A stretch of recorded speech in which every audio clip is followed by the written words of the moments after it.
tantos desafios nós temos em nossa vida. Mas nós podemos ver que há uma vontade de Deus geral para todos nós. Por exemplo, 1 aos Tessalonicenses, capítulo 4. Vamos lá, e nós vamos ter que ser um pouco rápido por causa do nosso tempo.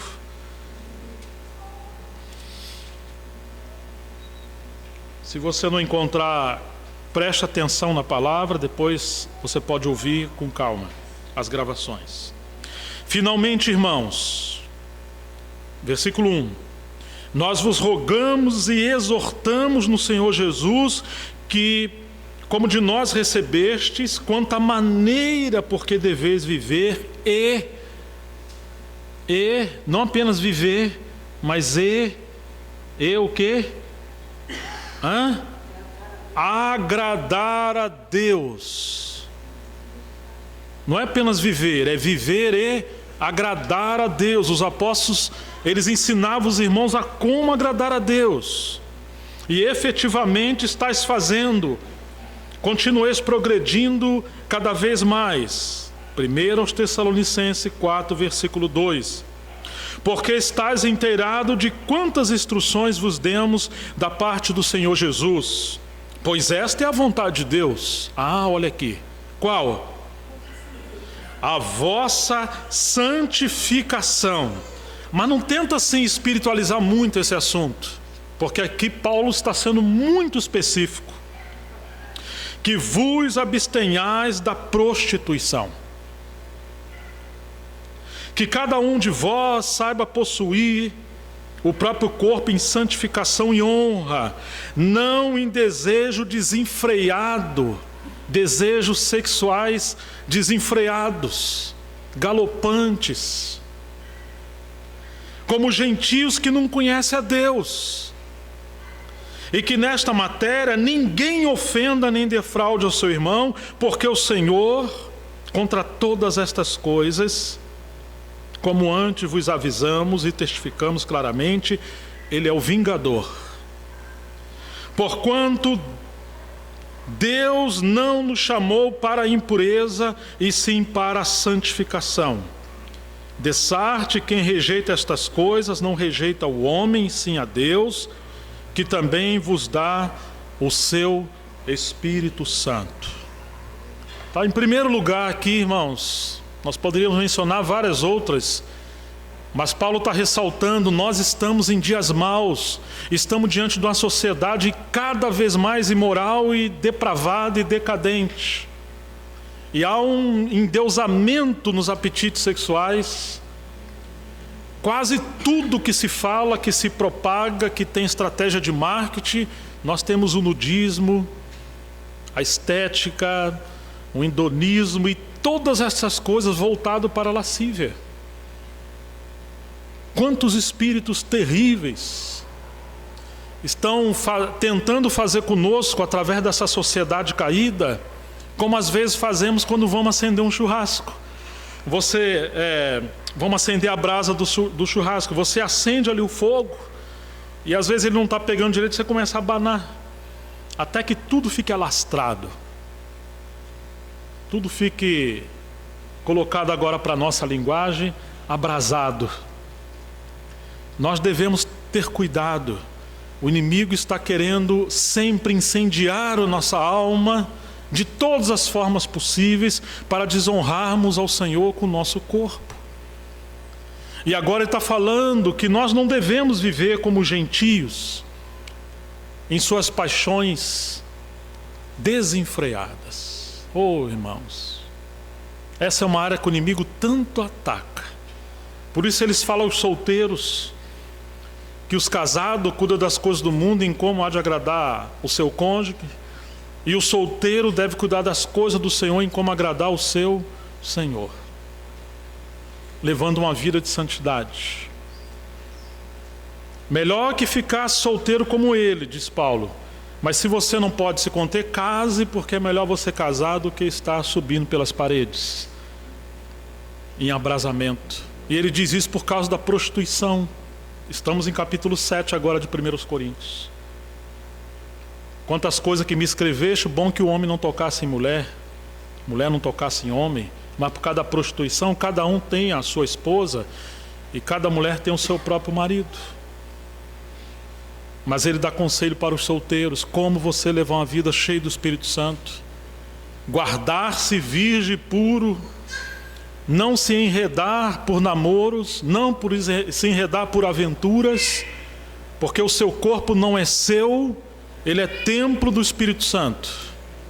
E aos que são casados, o capítulo 7, ele diz: a mulher não aparte do marido, nem o marido se aparte da mulher. Mas se vocês forem tão bicudos, desculpe a transliteração, se houver um ego tão grande que haja incompatibilidade nos relacionamentos conjugais, se por acaso separar, que fique sem casar. Vocês não terão licença para contrair um novo casamento, porque o homem não aceita o quebrantamento de Deus no casamento. Porque que a mulher quer que ela seja sua escrava? Ou a mulher casa e quer viver como se fosse solteira. Então é melhor você não casar. Quantos casos querem viver uma vida livre para fazer o que quer? Não. Casamento, graças a Deus, é um ambiente de graça, de felicidade, quando há submissão mútua à vontade soberana do Senhor, porque o propósito final do casamento é a glória de Deus e não a sua felicidade. Mas Paulo diz que não devemos nos defraudar uns aos outros. O marido paga a devida benevolência à esposa, ou seu dever íntimo, e a esposa ao marido. Vocês não devem se separar. E também não use de artimanha para privar o seu cônjuge de supri-lo na sua intimidade, como uma barganha para você ganhar uma aposta ou um favor. Se vocês se apartarem, que seja em comum acordo, para se aplicar a oração, ao serviço ao Senhor, ou quem sabe uma viagem, abro eu um parênteses, ou qualquer uma outra coisa, um tratamento físico, uma doença, mas não deliberadamente, não por chantagem, não por negócio. Depois se juntem rapidamente, não fique separado, para que Satanás não vos tente pela vossa incontinência. Irmãos, todos estão suscetíveis ao adultério, à prostituição. O mundo está arquitetado para isso, organizado para isso.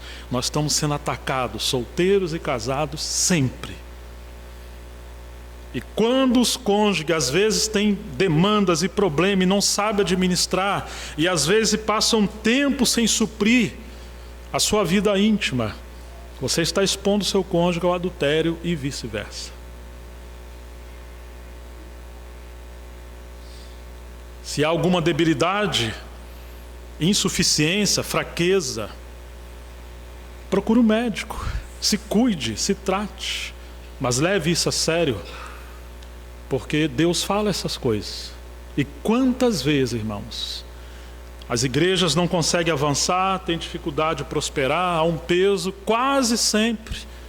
Os problemas que permeiam a igreja, quando você vai procurando a raiz, vai, você chega, está lá na família.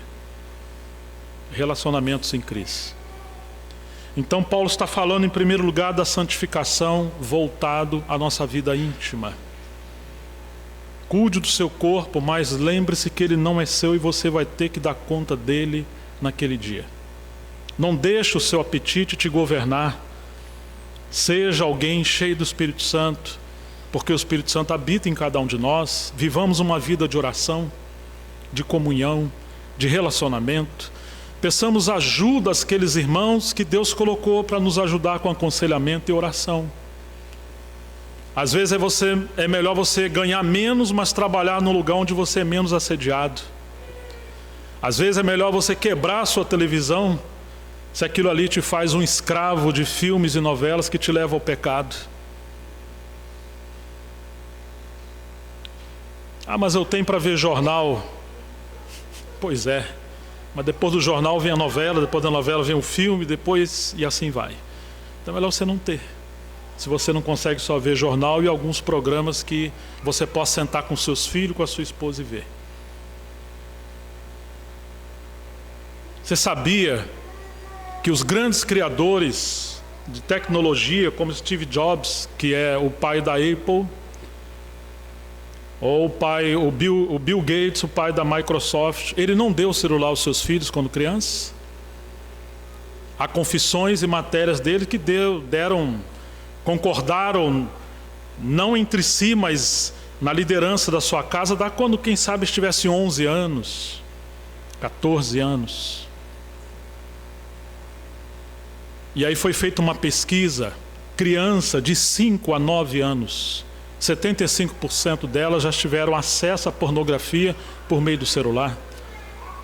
Porque no lugar de você educar o seu filho no princípio do Senhor e com vara, você chantageia colocando ele com um celular às vezes bem caro, fazendo dívidas, e com a internet ligada, às vezes as crianças estão dentro do quarto, permeando os porões desse mundo maligno, em devassidão, e eles estão sendo treinados pelo diabo desde pequeno para viver uma vida imoral. E nós somos o culpado disso. No Velho Testamento, alguns do povo de Deus, inclusive reis como Manassés, pegavam suas crianças e entregavam a Moloque, um deus pagão, um ídolo feito de bronze ou de um outro metal. Ele estava em chamas, cerca de 3 a 5 metros, uma figura horrível, como alguns em forma de touro, e a sua frente era aberta com seus braços assim, e ele estava ali em cor vermelha, porque ele estava em chamas, em fogo.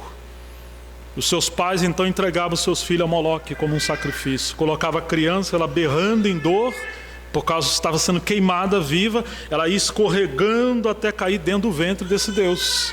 Você não acha isso uma coisa horrorosa, terrível? Como é que uma mãe e um pai chegam a esse ponto? Você teria coragem de fazer isso? Teria? Mas quando você entrega o seu filho a uma televisão com programas imorais enquanto você está fazendo outras coisas, ou quando você deixa ele trancado com seu celular, você está entregando ele a Moloque de alguma maneira. E nós precisamos receber esse choque, porque muitos dos nossos filhos têm se desviado, e eles não se desviaram quando tiveram seus 18, 20 ou tantos anos. As sementes foram plantadas quando eram criancinhas. Por isso mencionei 3 crianças que se tornaram grandes homens de Deus, mas o que guardou essas crianças foi a criação da sua mãe ou do seu pai quando era pequenininho: Moisés, Samuel e Timóteo. Em 3 lugares terríveis. Imagina Samuel, a casa do Senhor está caída. Aquele Eli, aquele homem que deveria representar o Senhor, não exortava os seus filhos tinham uma vida em devassidão. E Samuel foi colocado ali, digamos, com 3 a 5 anos de idade. Mas o que salvou ele foi a maneira que sua mãe o cuidou. Então, santificação que Paulo está falando é essa vida que leva a Deus a sério, que nós não sabemos, mas que Cristo é a nossa santificação. Nós às vezes espiritualizamos as coisas demais, mas Paulo aqui está falando dessa vida imoral, dessa vida de licenciosidade. Irmãos, isso está tão impregnado no nosso tempo, que a maneira da gente se vestir muitas das vezes é uma maneira totalmente sensual. E nós devemos ter cuidado. Às vezes não é fácil para um jovem estar na igreja, quando o espírito de sensualidade assola, e as mulheres não se vestem apenas para agradar ao seu senhor e ao seu marido. Quantos decotes, né? Quantas coisas justas, tanto para homens como para mulheres. Certa vez eu fui com as minhas filhas num shopping, e aí eu quis comprar uma calça, estava precisando, e coisa difícil comprar uma roupa hoje, né? A maioria dos estilistas, não sei se vocês sabem, são gays, são homossexuais. É um estilo de vida. E eu comprei uma calça, minhas filhas me ajudaram, uma gracinha a calça. Aí levei para casa, e um dia eu coloquei a calça e eu ia pregar. Quando eu coloquei, eu me senti um gay. Desculpa se alguém aqui é assim, né? Mas eu estava totalmente efeminado, apertadinho, até para andar, comecei a andar meio requebrando. Eu falei, em nome de Jesus, tá? O Porque a calça te leva a isso. Tirei, nunca mais quis saber disso. É um espírito. É uma coisa séria. Leve isso a sério, irmãos. Que coisa terrível que às vezes a esposa coloca uma roupa decotada, transparente, indecente, os maridos não estão vendo. Sabe muito bem de futebol, de Corinthians, Flamengo. Mas falta o enchimento do Espírito Santo. Não pergunta para pessoas carnais se a sua roupa está boa. Ele vai dizer sempre que está. Fica tranquilo. E duvide de si mesmo, porque você sozinho está muito mal acompanhado. É o pior advogado que você tem, é você. A menos que o Espírito Santo esteja governando a sua e a minha vida. Então, irmãos, em primeiro lugar, a santificação. Que Deus nos guarde dessas coisas. No capítulo 5:18 dessa carta, ele fala: em tudo dai graças, porque esta é a vontade de Deus para convosco. Não viver como os ímpios que não conhecem o Senhor. Um puritano dizia que a murmuração é o louvor a Satanás. Pode o vaso dizer ao olheiro: por que me fizeste assim? Ou nós vamos falar isso ao Criador? Nós murmuramos muito porque nós queremos fazer a nossa vontade e não a vontade do Senhor. Madame Guyon, quando estava presa, foi alguém que Deus usou no tocante à vida interior, à comunhão com o Espírito Santo. Depois de Lutero, seu único crime foi amar a Deus. E ela, da prisão, certa vez falou: aprendi a amar a escuridão da prisão, porque ali eu vejo o brilho da face do meu Senhor. Ela preferia estar presa vendo a face do seu Senhor do que ser livre e perder a visão de Cristo. Ela não murmurava. A biografia dela é algo lindo que deveria ser lido por todos nós, especialmente as mulheres. Alguns acham que ela era desequilibrada, digamos uma masoquista, alguém que atrai sofrimento a si. De fato, em alguns pontos foi exagerado, mas era o seu contexto de misticismo e piedade na época. Mas seu grande desejo era fazer a vontade de Deus. Quando Paulo está preso, escreve a Timóteo, ele fala: Jesus Cristo, nossa expectativa, nossa esperança. A maior expectativa de Paulo não é só a liberdade. A maior expectativa de Paulo era o Senhor Jesus, encontrar o Senhor. Hoje nós oramos para fugir da tribulação, para fugir de pessoas, de contexto, de tantas outras coisas. Mas a nossa oração deveria ser: Senhor, qual é a tua vontade? Não me permita sair disso, se isso for infringir a tua vontade, e eu escapar da tua vontade para fazer a minha própria vontade. Nós vimos que o nosso Senhor, Ele é o modelo de como fazer a vontade de Deus. Isso nós falamos na primeira mensagem. Nós vamos ver agora capítulo 4 de 1 Pedro.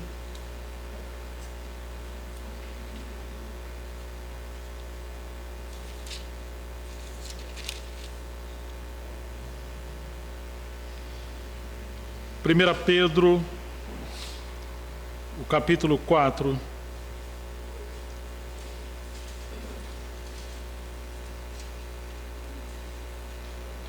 Versículo 12. Amados, não estranheis o fogo ardente que surge no meio de vós, destinado a provar-vos, como se alguma coisa extraordinária vos estivesse acontecendo.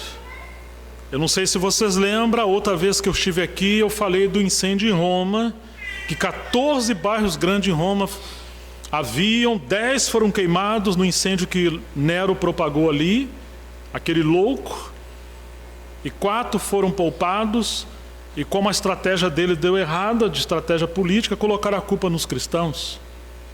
E agora muitos cristãos foram entregues à arena, e muitos deles foram queimados vivos.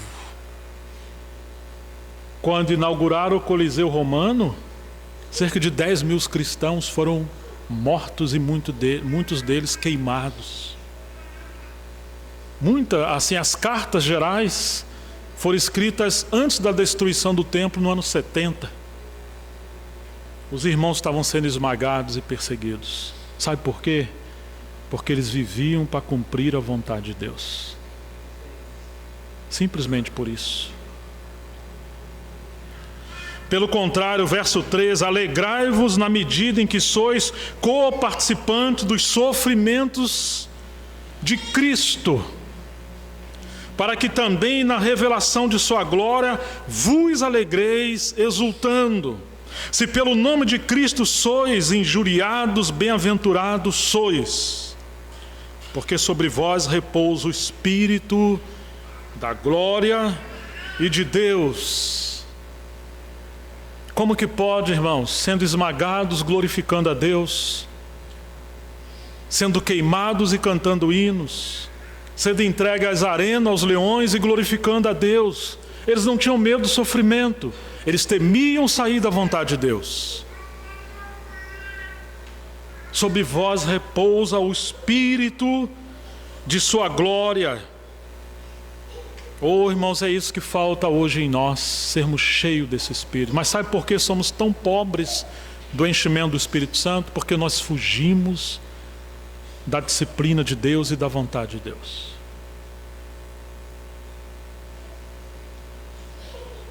Não sofra, porém, nenhum de vós como assassino, ladrão, ou malfeitor, ou como quem se intromete em negócio de outrem, mas se sofrer como cristão, não se envergonhe disso, antes glorifica a Deus com esse nome, porque a ocasião de começar o juízo pela casa de Deus é chegada. Ora, se primeiro vem por nós, qual será o fim daqueles que não obedecem ao Evangelho de Deus?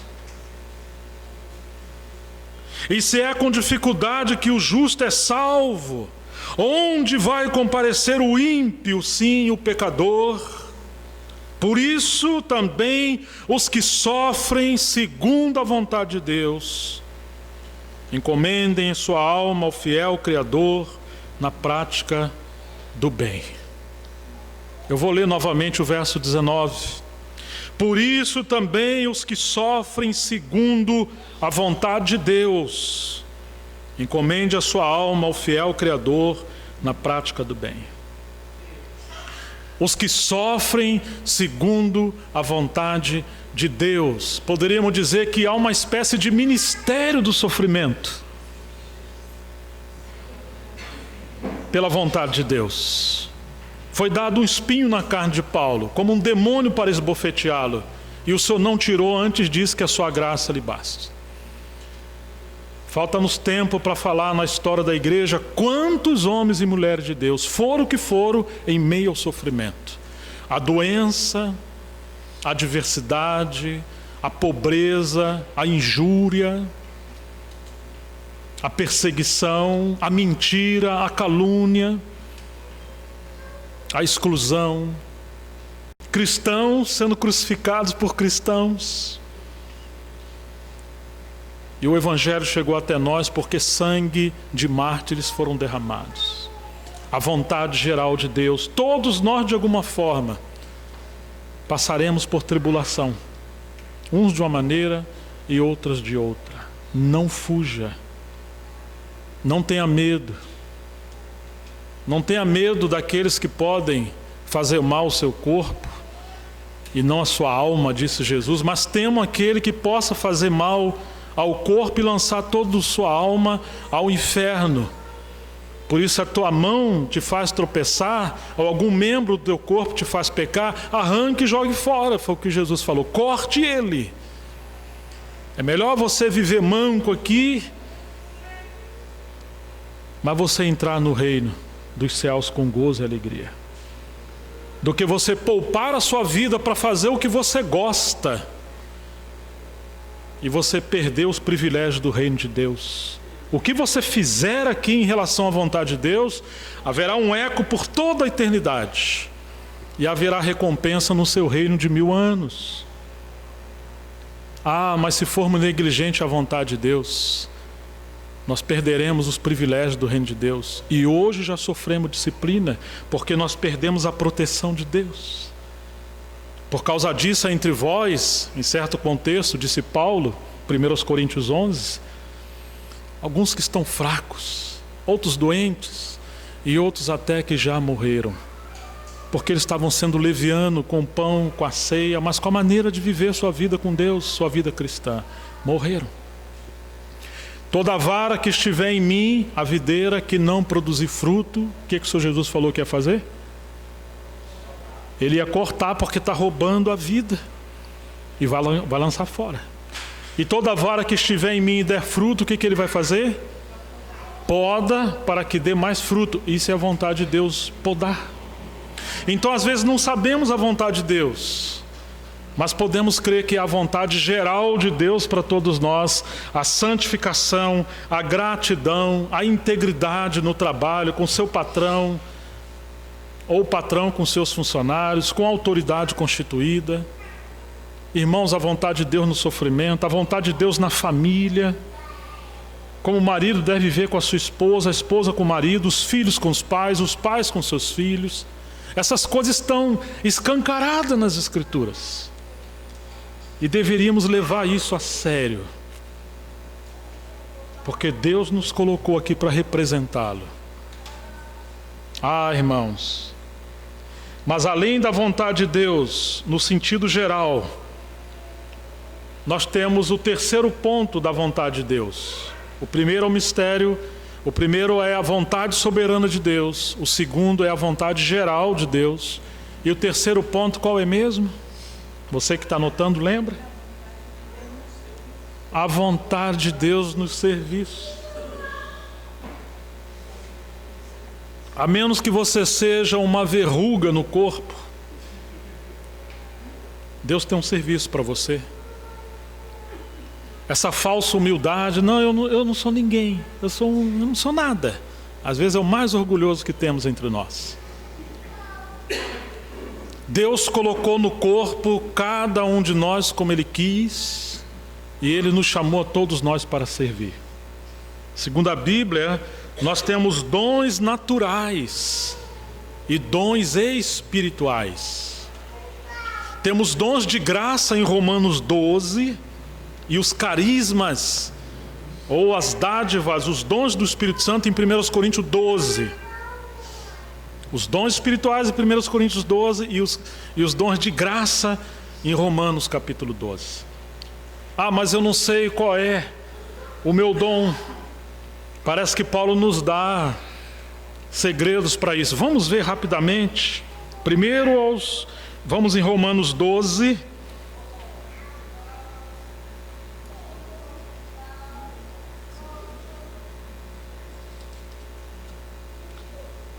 O versículo 3, Romanos 12, versículo 3, nos diz assim: porque pela graça que me foi dada, digo a cada um dentre vós. Pense um pouquinho antes. Paulo está dizendo, porque pela graça que me foi dada. Em outras palavras, Paulo fazia as coisas porque Deus lhe deu graça. Nós devemos seguir a graça para fazer as coisas. Romanos 12, versículo 3. Porque pela graça que me foi dada, digo a cada um dentre vós, que não pense de si mesmo além do que convém, porque a nossa tendência é pensar além do que convém. Ou nós excedemos a nossa imagem, ou nós reduzimos, diminuímos, e nós vivemos depreciando aquilo que somos. Ou nós sofremos de orgulho, ou de falsa humildade, que também é orgulho. Bom é você não pensar de si mesmo, mas se você ficar pensando em você mesmo, não pense mais do que convém. Antes, pense com moderação, segundo a medida da fé que Deus repartiu a cada um. Você está vendo que tem uma medida? Porque assim como num só corpo temos muitos membros, mas nem todos os membros têm a mesma função, assim também nós, conquanto muitos, somos um só corpo em Cristo e membros uns dos outros. Tendo, porém, diferentes dons, segundo a... Olha aí, irmãos, o segredo. Você tem dom onde você tem graça. Por que que muitos não encontram o seu dom? Porque eles estão querendo fazer coisas que eles acham melhor fazer, mas não estão procurando fazer as coisas que eles têm graça, facilidade para fazer. Às vezes você tem graça para cuidar de idosos, mas você não quer. Você quer pregar. Às vezes você tem graça para cuidar de pessoas, mas você não quer. Talvez isso seja meio humilhante. Às vezes você tem graça para auxiliar pessoas, mas você não quer. Você quer ter o seu ministério onde as pessoas auxiliem você.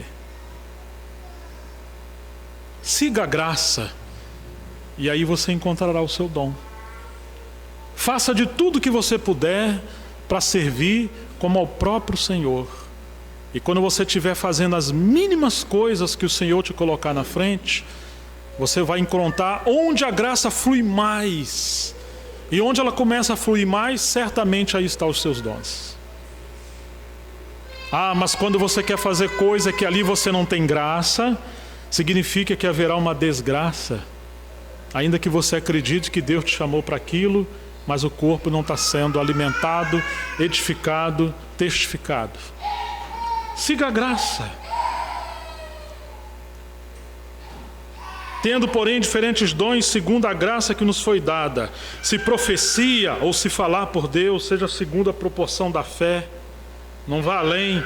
Se ministério, ministrar aqui é serviço. Serviço. Dediquemo-nos ao ministério. Ou que ensina, esmere-se no fazê-lo. Ou que exorta, faça-o com dedicação. O que contribui com liberalidade. Eu encontro gente orando, pedindo vários tipos de ministério. Você já viu alguém orando: Senhor, me dá o ministério de contribuir? Me dá o dom de contribuir? De ganhar dinheiro para ofertar, para servir? Você já encontrou isso? Está todo mundo meio triste agora. Mas Paulo está dizendo que tem gente que tem isso aqui, tem membros. E quanto mais você for fiel, por exemplo, quanto mais você ensinar com dedicação, mais o Senhor abre a porta da palavra para você, a revelação. Quanto mais você servir, mais o Senhor te dá para você servir. E quanto mais, se você tem essa graça de contribuir, o Senhor prometeu a alma generosa. O que o Senhor disse que vai fazer com ela? Ela prosperará. Isso aqui é graça, irmãos. Quando alguém ensina, ele está ensinando também diretamente outros a ensinar. Quando alguém contribui, é um dom que não é só para contribuir, mas é para levar o corpo a contribuir. Eu morei num lugar que tinha um irmão que uma vez estava triste falando comigo. E ele falou assim: irmão, eu não sei fazer nada, eu acho que eu não tenho dom. Eu vejo vocês pregando, outro fazendo isso, aquilo, outro toca também, eu não sei fazer nada. Nem falar direito eu não sei. Eu falei: é mesmo? Você acha que não tem dom nenhum? Ele falou: não tem não. E estava triste. Eu falei: me diz uma coisa. Você às vezes vai lá naqueles bairros pobres lá, né? E depois você procura os irmãos, porque ele era pobre. E você vai vendo quem tem sapato que pode ofertar, coberta, casaco. E leva lá para aquelas crianças, né? E fala: eu faço isso. Quem pediu para você fazer? Ué, ninguém, irmão. É uma coisa que eu não consigo ver aquelas criancinhas lá. Eu sei que o frio está vendo. Eu falei: quem falou para você que casa de fulano Beltrano tem goteira? E quando vem obreiro de fora, quem pediu para você pegar a sua bicicleta e ir passando na casa dos irmãos para pegar? Aí ele pediu: irmão, você pode contribuir com alguma coisa? Não dá feijão, banana, ovos. E ele chegava na casa dos irmãos que estavam hospedando e falou: isso aqui é uma oferta da igreja. Mas ninguém pediu para você fazer isso. Eu falei: ninguém pediu não. Eu falei: pois é, você sabe o que é isso? Não. Eu falei: isso é o dom de repartir. Você reparte o que você tem, mas você também está mobilizando o corpo de Cristo a repartir. Isso é um dom. Mas às vezes nós temos esse problema de que achar que dom é só aquele dom de falar ou algum outro dom. Você sabia que hospitalidade também é um dom, ainda que todos nós devemos ser hospitaleiros? Paulo fala da sua mãe, em Romanos 16, que cuidava dele, e também Febe, que passou a ser uma diaconisa, que cuidava das contribuições e dos necessitados. E tinha o dom de hospitalidade de honrar e servir as pessoas. Mas não é só para ela receber, é para ensinar os outros também a contribuir e a receber. Quando alguém recebe alguém na sua casa, que vem pela obra de Deus, por mais que as outras casas não recebam, mas você pode ir lá fazer uma faxininha. Quem sabe fazer um bolo, pode fazer um bolo. Ou você pode cozinhar. Ou quem sabe lavar e passar a roupa dos irmãos e as irmãs que servem. É a igreja que tem que receber, não é uma casa só que recebe. Toda a igreja pode se mobilizar ou ofertar para a gente honrar o Senhor que está enviando irmãos e irmãs. Eu não falo isso por causa de mim, mas porque o normal é a gente receber e hospedar. E isso é um dom. Que coisa maravilhosa, não é isso, irmãos? Então ele aqui está falando disso.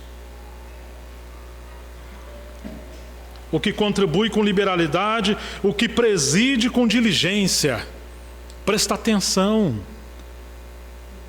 para que as coisas sejam conduzidas conforme o Senhor. Quem exerce misericórdia com alegria, e o amor seja sem hipocrisia. Agora, isso aqui poderíamos chamar de dons de graça. Claro que o Espírito Santo está aqui, claro que aqui também tem dom espiritual, mas aqui é muito mais você perceber aquelas coisas que o Senhor te dá condição de você fazer e que você deveria exercer o seu talento natural também para servir o Senhor. O capítulo 12 de 1 Coríntios, versículo 4, os dons espirituais. Ora, os dons são diversos, mas o Espírito é o mesmo. E também há diversidade nos serviços, mas o Senhor é o mesmo. E há diversidade nas realizações, mas o mesmo Deus é quem opera tudo em todos. A manifestação do Espírito é concedida a cada um visando a um bem proveitoso. Deus só dá dom a cada um de nós para um bem proveitoso. Então não é para agradar você, nem a mim. É para que o corpo seja edificado. Porque a um é dada mediante o Espírito a palavra da sabedoria, e a outro, segundo o mesmo Espírito, a palavra do conhecimento, e a outro no mesmo Espírito a fé, e a outro no mesmo Espírito os dons de curar, e a outro operações de milagres, a outro profecia, a outro discernimento de espírito, a um a variedade de línguas e a outra a capacidade para interpretá-las, mas um só e o mesmo Espírito realiza todas estas coisas, distribuindo-as como lhe apraz a cada um individualmente. Oh, irmãos, e o Senhor espera que nós possamos contribuir com os nossos dons e serviço uns com os outros. Deus nos colocou juntos. Talvez você está orando: Senhor, a tua vontade para a minha vida. Minha vontade é que você sirva.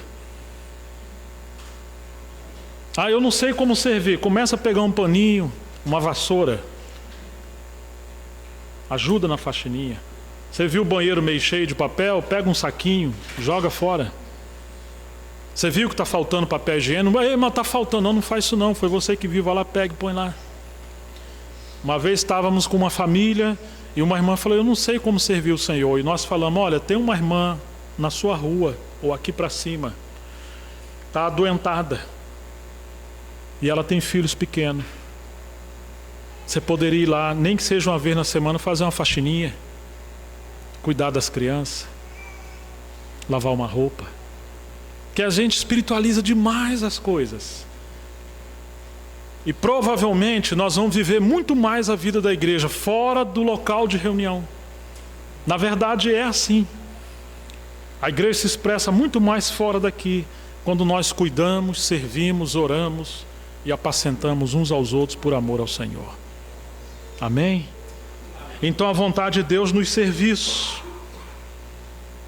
Lá em Atos 6, não precisa abrir, Pedro falou que não ia abandonar com os apóstolos a mesa, não ia abandonar o ministério da palavra e a oração para servir as mesas, mas escolheu 7 varões de boa reputação, cheios do Espírito Santo, de entendimento e fé, para aquele importante serviço. Eram os diáconos na igreja. Mas como é que Filipe passou a ser chamado depois? Você lembra? Qual é o ministério dele? Quem que lembra? Filipe. Ele era o evangelista, mas não foi separado para ser um diácono. E o que dizer de Estevão, que era um diácono? Mas agora ninguém podia resistir. O espírito e a sabedoria com que ele falava. Era um homem cheio do poder de Deus, do conhecimento da palavra de Deus. Mas como ele começou? Ele começou sendo um diácono. Tem irmãos que quer ser mestre, quer ser líder, quer ser músico, quer ser isso, quer aquilo. Quem é fiel nas coisas pequenas, Deus poderá colocar nas coisas grandes. Não enterra os seus talentos. O que você está fazendo? Isso aqui, a reunião da igreja, não é como ir ao Silvio Santos. Você é um espectador, né? Vai ver um espetáculo, vai ver alguém pregar. Não, nós somos um corpo. E no corpo, quando um membro para de funcionar, ele gera dano para todo o corpo. Quando o membro não funciona, significa que ele está doente. Se você não serve, você está doente. Sabe quando que você lembra que tem dente aqui atrás ou abaixo? É quando ele está doendo.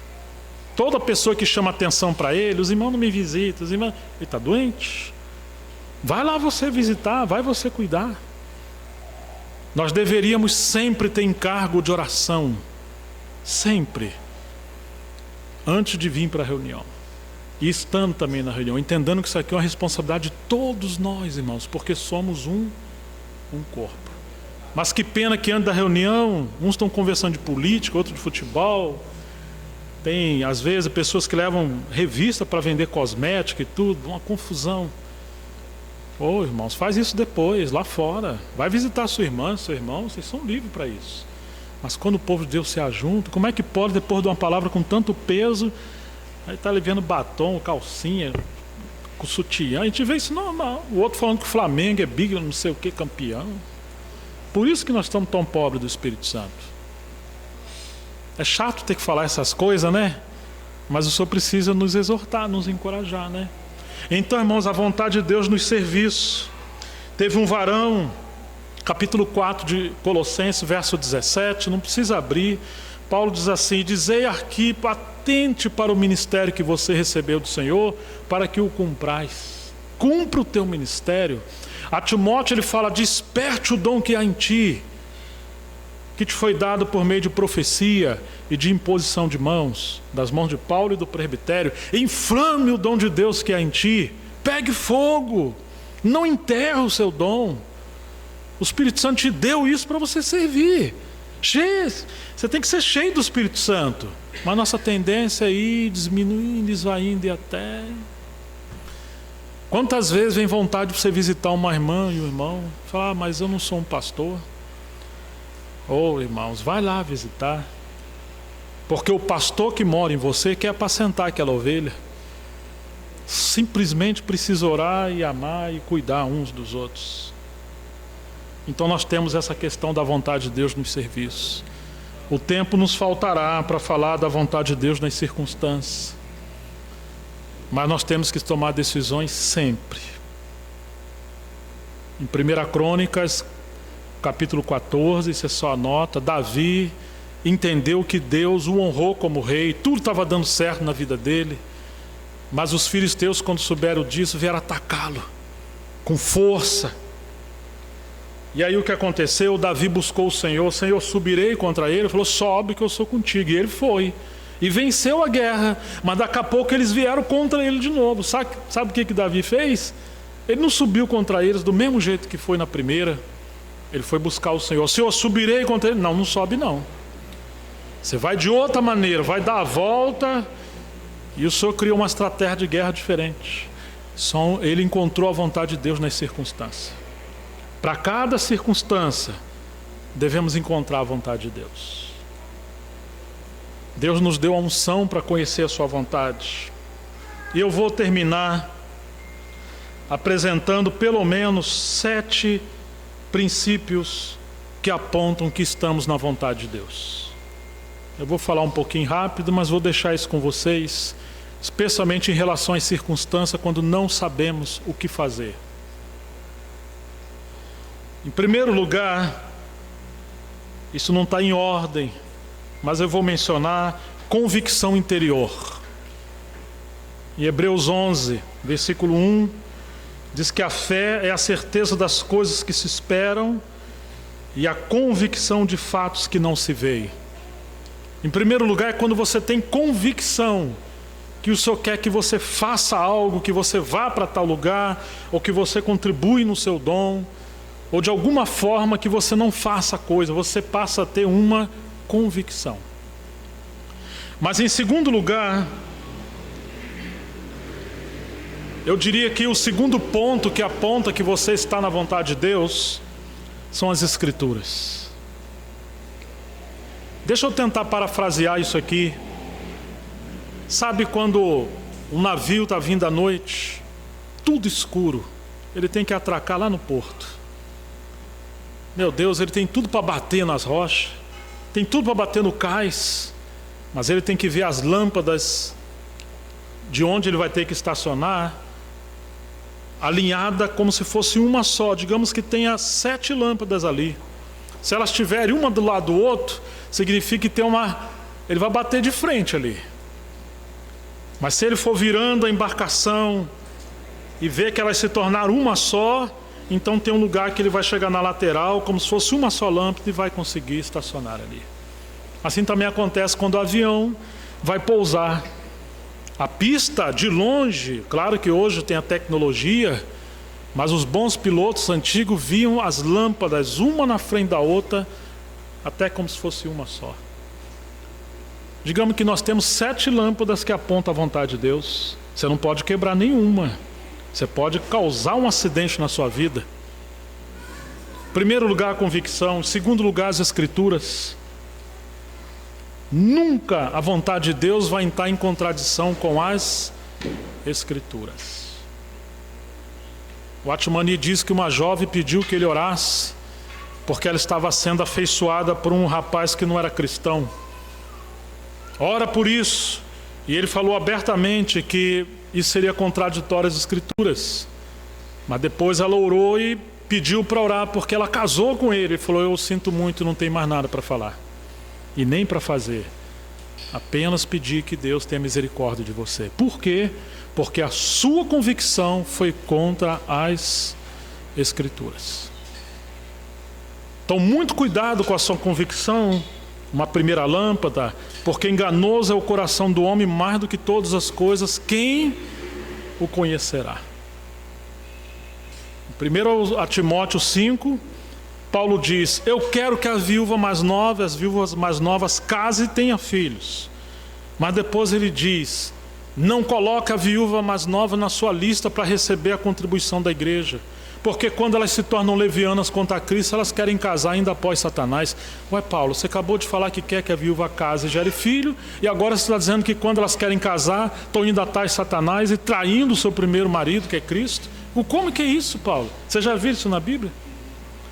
Significa que ela está seguindo a intenção do seu coração, ou as suas necessidades, ao ponto de quebrar o princípio da vontade de Deus, e ela pode se unir a um homem, mesmo pagão, achando que é a vontade de Deus, porque ela deu mais vazão aos seus sentimentos, ao seu coração. Em terceiro lugar, eu poderia dizer que a terceira lâmpada é a paz interior e no corpo de Cristo. Isso está em Colossenses 3, versículo 15. Diz que a paz seja o árbitro do vosso coração, a qual foste chamado também a um só corpo.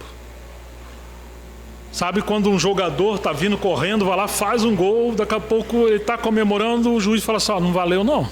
Por quê? Aí um bandeirinha levantou lá a bandeira. O que significa? Está impedido. A paz, quando você está fora da vontade de Deus, é uma bandeirinha que Deus levanta e toca a sua consciência. Ei, você passou o limite. Não faça isso.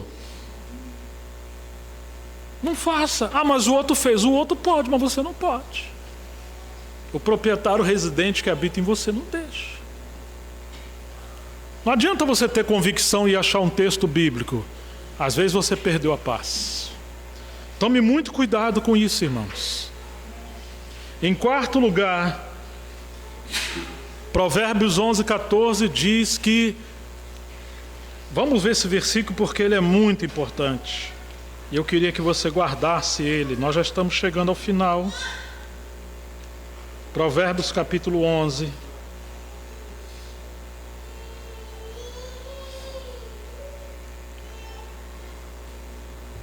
que nos diz assim, versículo 14: não havendo sábia direção, o que acontece? Toda nação é arruinada, o povo cai, mas na multidão de conselheiros há segurança. Então eu diria que o próximo princípio, o quarto princípio, a quarta lâmpada, é conselhos maduros. Honra teu pai e tua mãe, honra os presbíteros, honra os seus pastores, honra aquelas pessoas que Deus colocou do seu lado. Às vezes ele não é um pregador, não é um mestre, mas ele tem experiência e cicatriz na vida, nas suas costas. Se você não ouve conselho, cuidado que seu coração pode estar te enganando, mesmo você achando uma base na Bíblia. Em quinto lugar, isso aqui eu acho tão importante, é a confirmação do Espírito no corpo de Cristo. Se você congrega no lugar, você deveria acreditar que a igreja é a casa de Deus, onde o Espírito Santo habita, e quando você está na direção de Deus, sabe o que acontece? Você tem convicção interior, você tem o testemunho da Escritura, você tem a paz, você tem o conselho dos anciãos. Ah, irmãos, mas a igreja está se alegrando, a igreja testifica. Quantas das vezes as pessoas tomam decisão, irmão, eu vou me mudar, apareceu um trabalho bom, mas aquilo não tem um testemunho. Ou alguém vai se relacionar com uma pessoa, mas aquele negócio não entra. Uma vez um irmão ia comprar um caminhão, louro, juntou o dinheiro, estava feliz. Aí já ligou para a pessoa, o negócio estava praticamente fechado. Era no outro dia que ia entregar o caminhão para ele. Ele foi numa reunião, isso foi lá no Rio de Janeiro, reunião de oração. E quando eles estavam na reunião de oração, ele pediu que os irmãos orassem, que ele estava muito feliz que no outro dia ele ia pegar o caminhão, e era um valor muito alto, era um caminhão muito grande. Uma irmãzinha se levantou e falou: eu tenho algo para falar para você. O Senhor me deu uma visão. Eu vi você negociando um caminhão, depois você era preso porque aquele caminhão é roubado. Não faça isso, irmão. Mas faz assim, no lugar de você já ir com dinheiro, pode ser que essa visão seja minha, mas eu sei que foi o Senhor. Vai fazer prova. E o irmão levantou com outra pessoa mais expert e foi investigar e pegou os caminhos e foi descobrir que aquele caminhão fazia parte de uma quadrilha que era assim, especializada em adulterar chassi e tudo, e aquele caminhão era roubado. Quantas vezes a gente faz coisa que o corpo de Cristo não respalda, né? Não estou querendo dizer que os irmãos vão controlar a nossa vida, mas anote isso aí. Atos 13, de 1 a 4, não precisa ler. Você lembra que Paulo foi chamado ao ministério no caminho de Damasco? Mas agora ele está no capítulo 13, ele está em Antioquia. E o que o Espírito Santo falou ali? Eles estavam orando, ministrando com jejum e oração, aqueles 5 ministros que estavam ali, profetas e mestres. O Espírito Santo falou: separai-me agora a Barnabé e a Paulo para a obra que os tenham chamado. É agora. Antes o Senhor chamou Paulo para o ministério, mas agora ele está enviando ele como apóstolo. É como alguém que já sabe dirigir, mas não tem autorização porque não tem a carta. Ele precisava ser enviado pelo corpo, e eles impuseram as mãos sobre Paulo, e no verso 4 de Atos 13, diz assim: e descendo eles, ou sendo enviado pelo Espírito Santo, desceram até... Então o Espírito Santo enviou, mas pelo corpo. Quando chegamos em Atos 20, Paulo está indo para Jerusalém, e ele fala: eu sei que lá me esperam cadeias e tribulações e prisão. É o que o Espírito Santo está me falando de cidade em cidade. Até que ele chega na casa de Filipe, o evangelista. Ele tem 4 donzelas que profetizavam, mas veio Ágapo, um profeta, tomou o cinto de Paulo e falou: assim farão a esse varão de quem é esse cinto. Ele vai ser preso. O que é isso, irmãos? O Espírito Santo está falando através do corpo de Cristo. Então não corra, peça oração, se sujeite, porque se o Senhor estiver contigo, o corpo de Cristo vai te abençoar. Essa paz, isso eu falo numa igreja que está seguindo a liderança do Espírito Santo. Se é uma igreja também cheia de ativismo carnais, isso não vai acontecer. Que Deus faça isso conosco na nossa assembleia. Em quinto lugar, as circunstâncias. Em sexto lugar, as circunstâncias. Deus fala por meio das circunstâncias. Às vezes a pessoa quer fazer uma coisa, mas está tudo dizendo que está dando errado. Está faltando a provisão. Não, Deus falou para mim que eu tenho que ir, mas como que você vai, rapaz?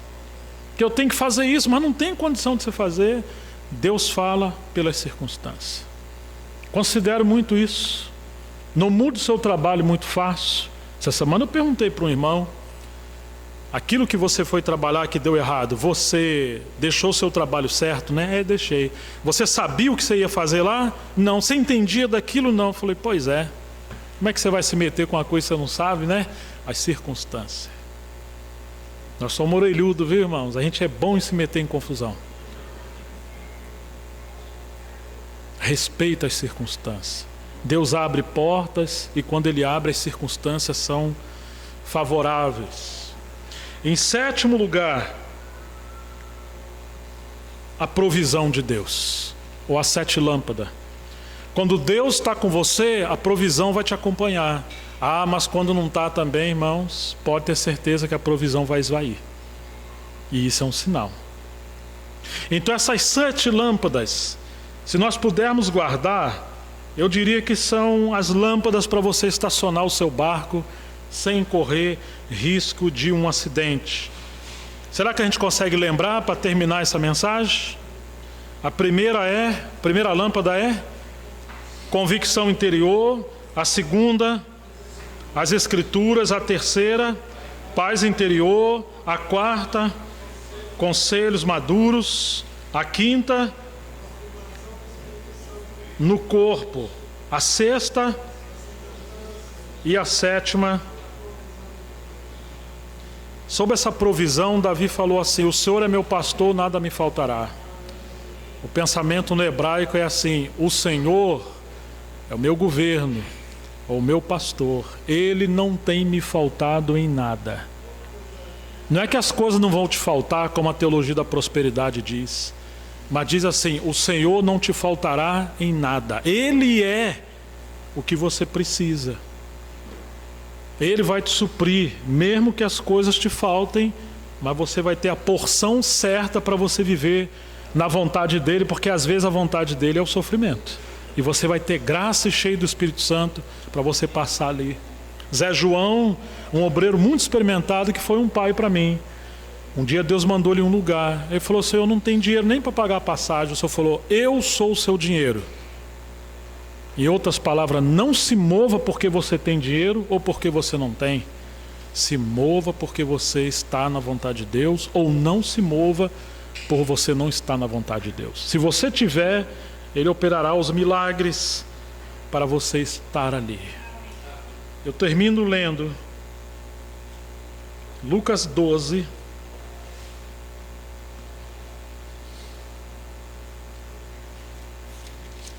Versículo 42. Disse o Senhor: quem é, pois, o mordomo fiel e prudente a quem o Senhor confiará os seus conservos para dar-lhes o sustento a seu tempo? Bem-aventurado aquele servo a quem o seu Senhor, quando vier, o achar fazendo assim, ou seja, servindo. Verdadeiramente vos digo que lhe confiará todos os seus bens. Lucas 12, 45. Mas se aquele servo, qual servo? O servo fiel e prudente, não é outro servo. Mas se aquele servo disser consigo mesmo: ah, meu senhor está tardando em vir, e passar a espancar os criados e as criadas, a comer, a beber e a embriagar-se, virá o Senhor daquele servo. Mateus diz assim: aquele mau servo. Em outras palavras, o servo bom e fiel passou a ser um mau servo, porque ele deixou de olhar o Senhor e passou a interpretar que o Senhor está demorando a vir. Ele pode viver de qualquer maneira. Está vendo? em dia em que ele não espera, em hora em que não sabe, e castigá-lo-á, lançando-lhe a sorte com os infiéis. Agora olha isso aqui. Aquele servo, porém, que conheceu a vontade de seu senhor e não se aprontou, nem fez segundo a sua vontade, será punido com muitos açoites. Poxa, peraí, Senhor. Se ele não sabe a vontade do seu senhor, olha o que está dizendo aqui. Perdão, aquele servo, porém, que conheceu a vontade de seu senhor e não se aprontou, nem fez segundo a sua vontade, será punido com muitos açoites. Aquele, porém, que não soube a vontade do seu senhor e fez coisas dignas de reprovação, levará poucos açoites. Mas se ele não sabe a vontade do Senhor, por que ele vai ser açoitado? Se ele não sabia a vontade do Senhor. Ele não soube, mas não procurou saber. Está vendo? Ele não está olhando essas 7 lâmpadas. Ele não está olhando para o mestre. Não é difícil a gente encontrar a vontade do Senhor. A pergunta é: você quer a vontade do Senhor? Mas aquele a quem muito foi dado, muito lhe será exigido, e aquele a quem muito se confia, muito mais lhe pedirão. Oh, irmãos, que o Senhor nos ajude a procurar conhecer a vontade do Senhor nesse tempo que nós estamos vivendo. Viver debaixo da vontade soberana de Deus, a vontade geral de Deus, a vontade nos seus serviços e a vontade circunstanciais, ou seja, encontrar a vontade de Deus em várias circunstâncias. Para isso Ele nos deixou essas 7 lâmpadas. Pode até ter mais, você pode acrescentar, mas a única coisa que não pode é, como filhos, servos e servas, vivermos uma vida que não procura conhecer a vontade do Senhor, que Ele nos salvou para podermos viver uma vida que agrada a Deus. Que Deus nos abençoe. Agradeço a paciência dos meus irmãos, das minhas irmãs. Vamos orar ao Senhor. Quem quiser orar, por favor, fique à vontade.